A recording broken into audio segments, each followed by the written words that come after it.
আসামোলজি চেনেলটোলৈ আপোনালোক সকলোকে স্বাগতম জনাইছোঁ। আজিৰ ভিডিঅ'টোত কেইটামান গুৰুত্বপূৰ্ণ সাধাৰণ জ্ঞানৰ প্ৰশ্ন উত্তৰ উল্লেখ কৰা হ'ল। ভিডিঅ'টোৰ প্ৰথম প্ৰশ্নটো হৈছে আহোমৰ শাসনৰ সময়ত বৰবৰুৱা আৰু বৰফুকন পদৰ সৃষ্টি কোনে কৰিছিল?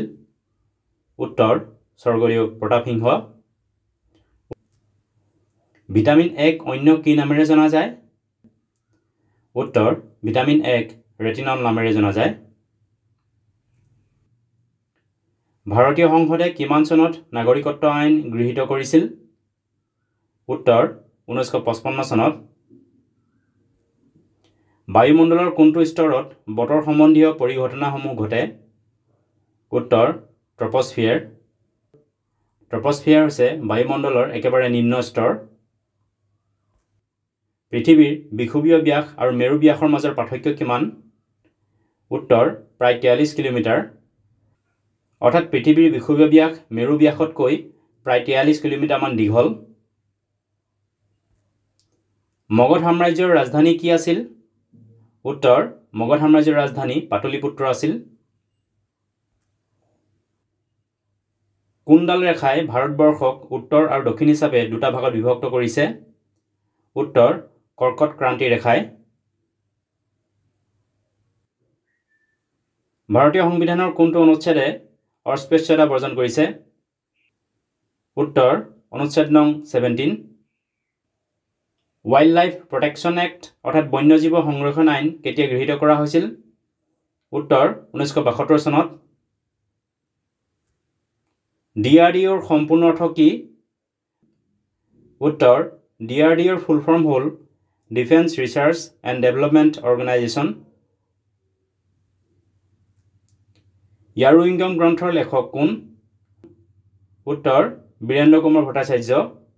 বীৰেন্দ্ৰ কুমাৰ ভট্টাচাৰ্যই এই উপন্যাসখনৰ কাৰণে 1961 চনত সাহিত্য একাডেমী বঁটা লাভ কৰিছিল। স্বত্ব বিলোপ নীতি কোনে প্ৰৱৰ্তন কৰিছিল? উত্তৰ লৰ্ড ডেলহাউছিয়ে। পৃথিৱীৰ আটাইতকৈ গভীৰতম হ্ৰদ কি? উত্তৰ বৈকাল হ্ৰদ। এখন ৰাজ্যৰ বিধানসভা কোনে ভংগ কৰিব পাৰে? উত্তৰ ৰাজ্যপালে। মৃচ্ছকটিকা গ্ৰন্থৰ লেখক কোন? উত্তৰ শূদ্ৰক। কম্পিউটাৰ সাক্ষৰতা দিৱস কোন তাৰিখে পালন কৰা হয়? উত্তৰ কম্পিউটাৰ সাক্ষৰতা দিৱস 2 ডিচেম্বৰত পালন কৰা হয়। ভাৰতৰ প্ৰথমখন ৰাষ্ট্ৰীয় উদ্যানৰ নাম কি?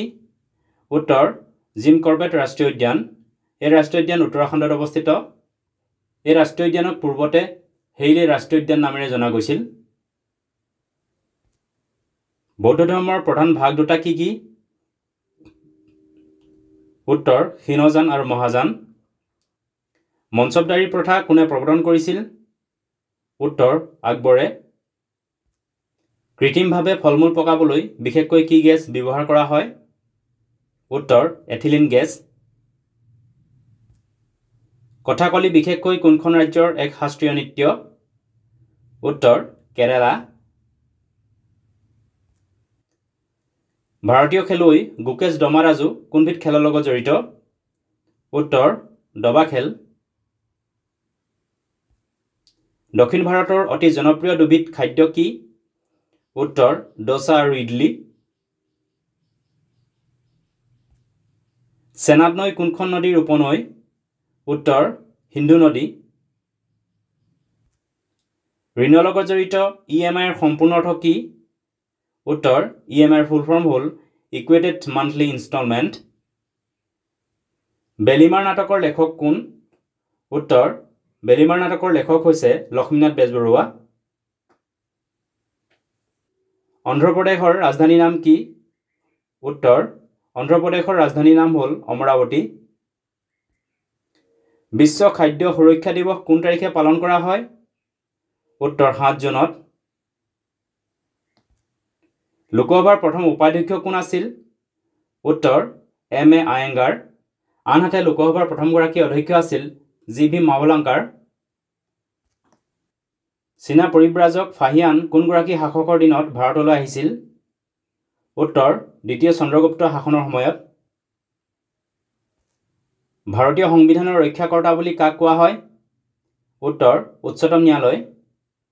কোনখন গ্ৰন্থৰ কাৰণে ৰবীন্দ্ৰনাথ ঠাকুৰে সাহিত্য নোবেল বঁটা লাভ কৰিছিল? উত্তৰ গীতাঞ্জলি। ৰবীন্দ্ৰনাথ ঠাকুৰে 1913 চনত সাহিত্যত নোবেল বঁটা লাভ কৰিছিল। ৰঙা গ্ৰহ বুলি কোনটো গ্ৰহক কোৱা হয়?